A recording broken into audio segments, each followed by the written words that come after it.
the body in the bed. A man and woman went to Las Vegas for their honeymoon and checked into a suite at a hotel. When they got to their room, they both detected a bad odor. The husband called down to the front desk and asked to speak to the manager. He explained that the room smelled very bad and they would like another suite. The manager apologized and told the man that they were all booked because of a convention. He offered to send them to a restaurant of their choice for lunch compliments of the hotel and said he was going to send a maid up to their room to clean and to try and get rid of the odor. After a nice lunch, the couple went back to their room. When they walked in, they could both still smell the horrible odor. Again, the husband called the front desk and told the manager that the room still smelled really bad. The manager told the man that they would try and find a suite at another hotel. He called every hotel on the strip, but every hotel was sold out because of the convention. The manager told the couple that they couldn't find them a room anywhere, but they would try and clean the room again. The couple wanted to see the sights and do a little gambling anyway, so they said they would give them 2 hours to clean and then they would be back. When the couple had left, the manager and all of the housekeeping staff went to the room to try and find what was making it smell so bad. They searched the entire suite and found nothing, so the maids changed the sheets, changed the towels, took down the curtains and put new ones up, cleaned the carpet, and cleaned the suite again using the strongest cleaning products they had.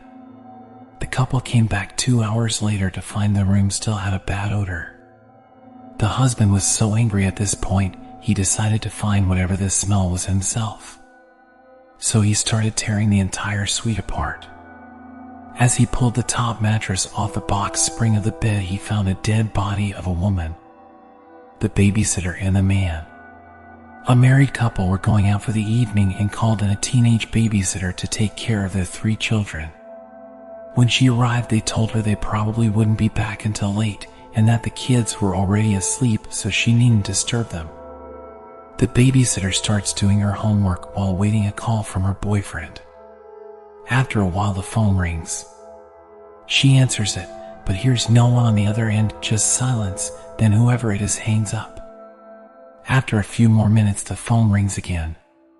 She answers, and this time there's a man on the line who says, in a chilling voice, "Have you checked the children?" Click. At first she thinks it might have been the father calling to check up, and he got interrupted, so she decides to ignore it. She goes back to her homework. Then the phone rings again. "Have you checked the children?" says the creepy voice on the other end. "Mr. Murphy?" she asks, but the caller hangs up again. She decides to phone the restaurant where the parents said they'd be dining, but when she asks for Mr. Murphy, she is told that he and his wife had left the restaurant 45 minutes earlier. So she calls the police and reports that a stranger has been calling her and hanging up. "Has he threatened you?" the dispatcher asks. "No," she says. "Well, there's nothing we can really do about it. You could try reporting the prank caller to the phone company." A few minutes go by and she gets another call. "Why haven't you checked the children?" the voice says. "Who is this?" she asks, but he hangs up again. She dials 911 again and says, "I'm scared. I know he's out there. He's watching me."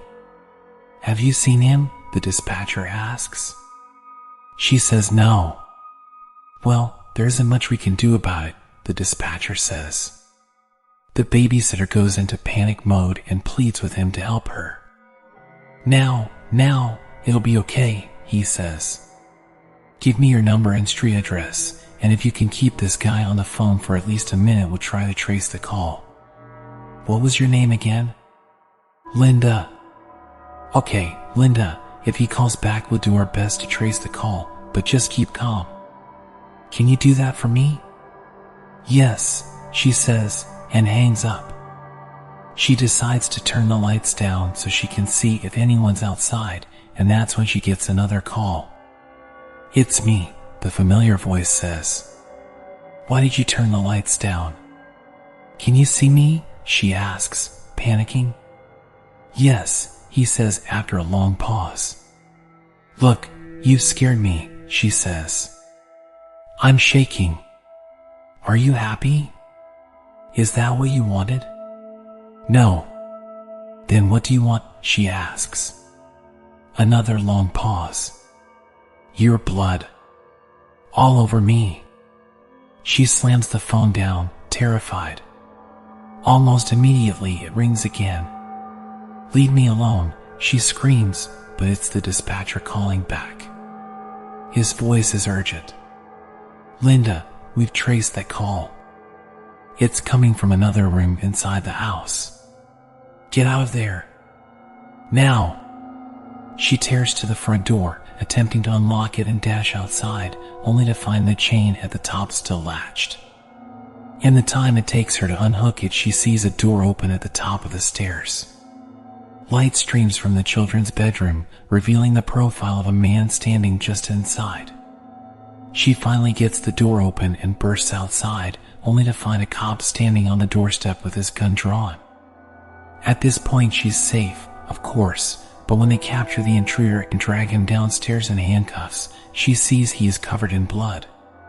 Come to find out, all 3 children have all been murdered. Bloody Mary. She lived deep in the forest in a tiny cottage and sold herbal remedies for a living.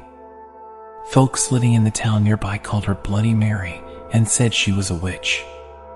None dare cross the old crone for fear that their cows would go dry, their food stores rot away before winter, their children take sick of fever, or any number of terrible things that an angry witch could do to her neighbors.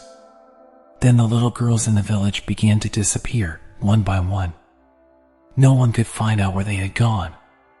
Grief-stricken families searched the woods, the local buildings, and all the houses and barns, but there was no sign of the missing girls.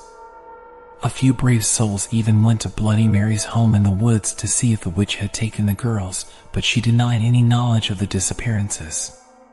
Still, it was noted that her haggard appearance had changed. She looked younger, more attractive. The neighbors were suspicious, but they could find no proof that the witch had taken their young ones. Then came the night when the daughter of the miller rose from her bed and walked outside, following an enchanted sound no one else could hear. The miller's wife had a toothache and was sitting up in the kitchen treating the tooth with an herbal remedy when her daughter left the house. She screamed for her husband and followed the girl out of the door. The miller came running in his nightshirt.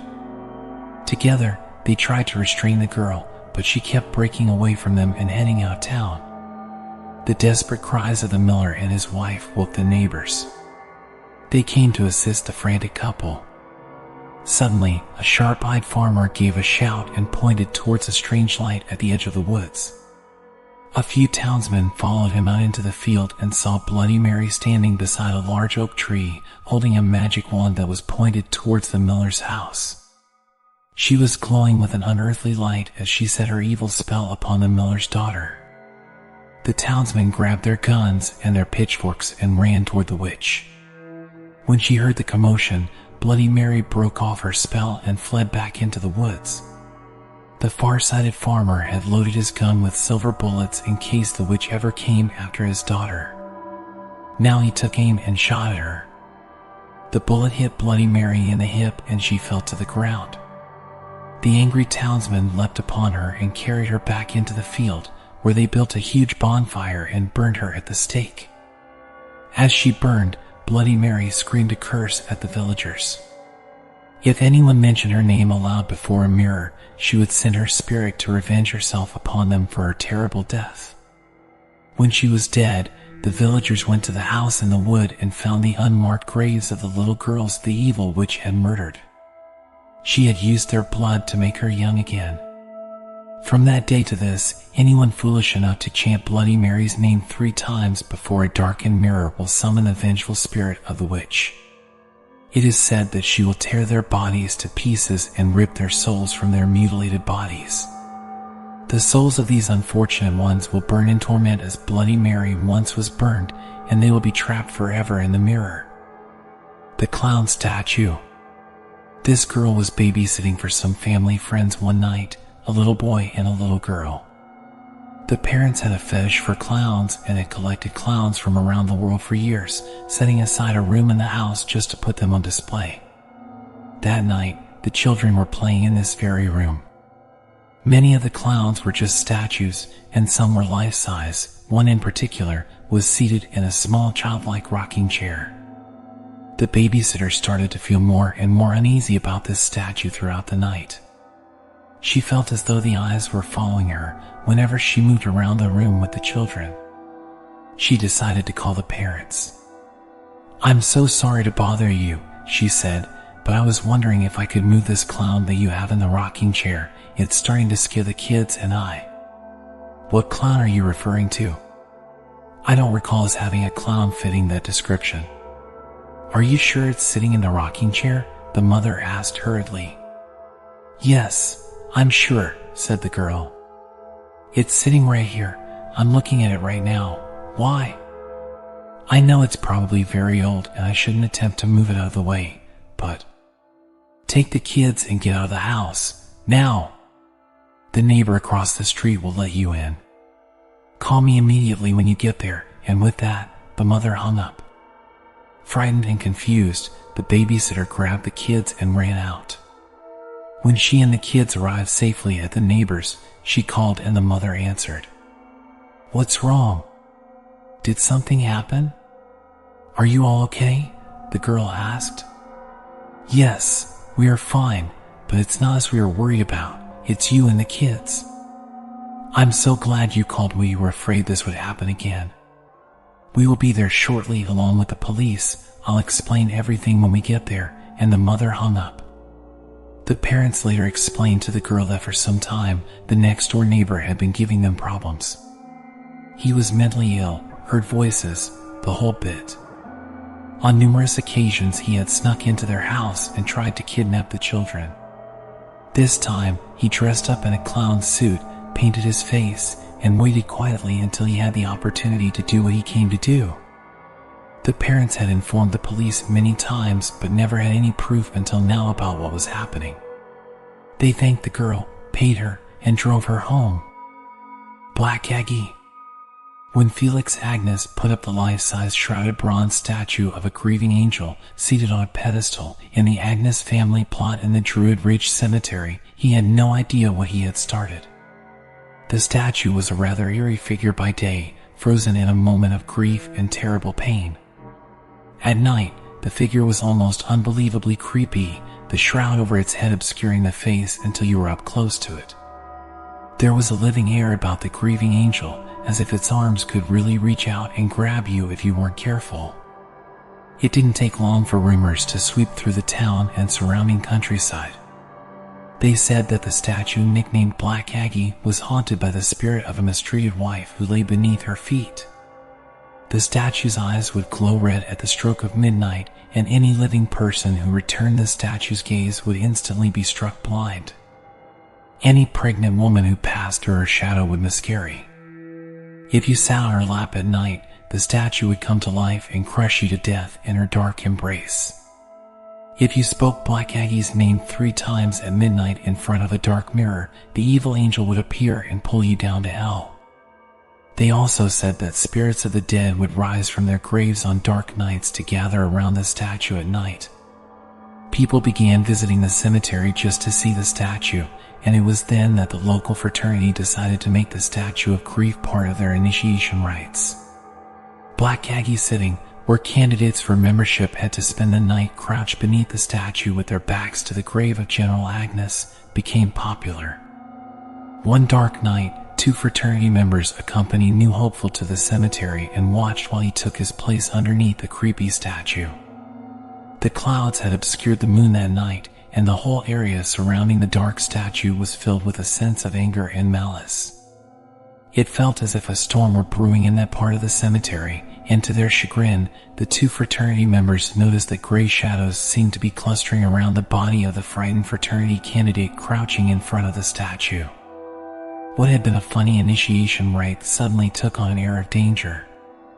One of the fraternity brothers stepped forward in alarm to call out to the initiate.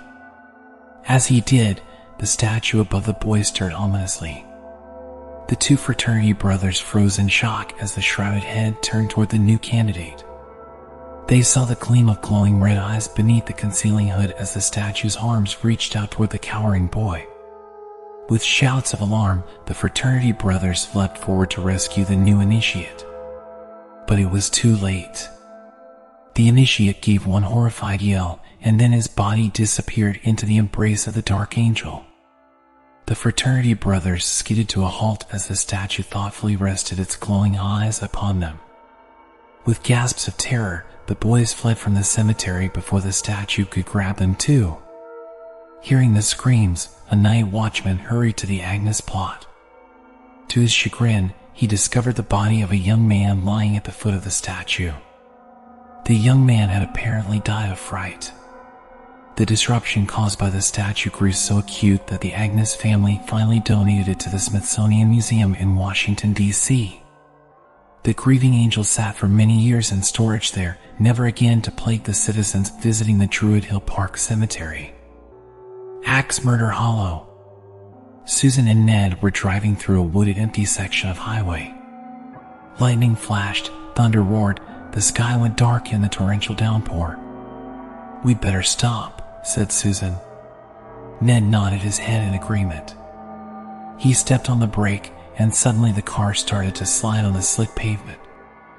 They plunged off the road and slid to a halt at the bottom of an incline.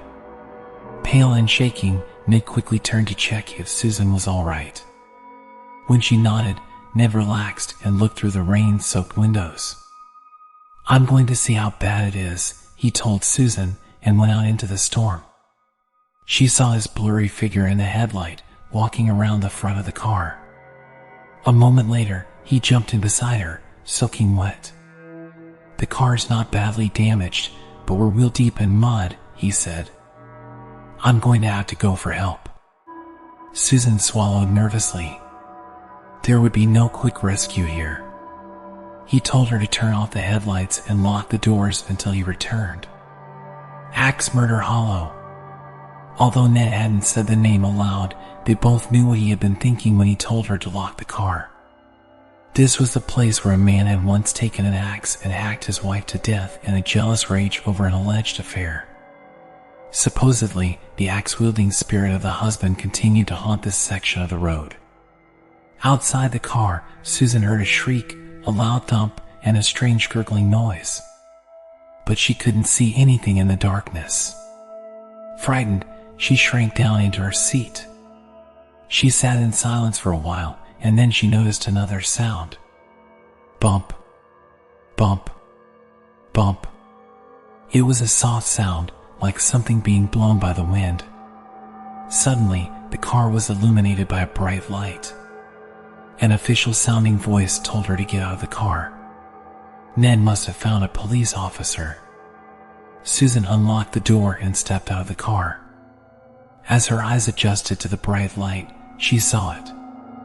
Hanging by his feet from the tree next to the car was the dead body of Ned. His bloody throat had been cut so deeply that he was nearly decapitated. The wind swung his corpse back and forth so that it thumped against the tree. Bump, bump, bump. Susan screamed and ran toward the voice in the light.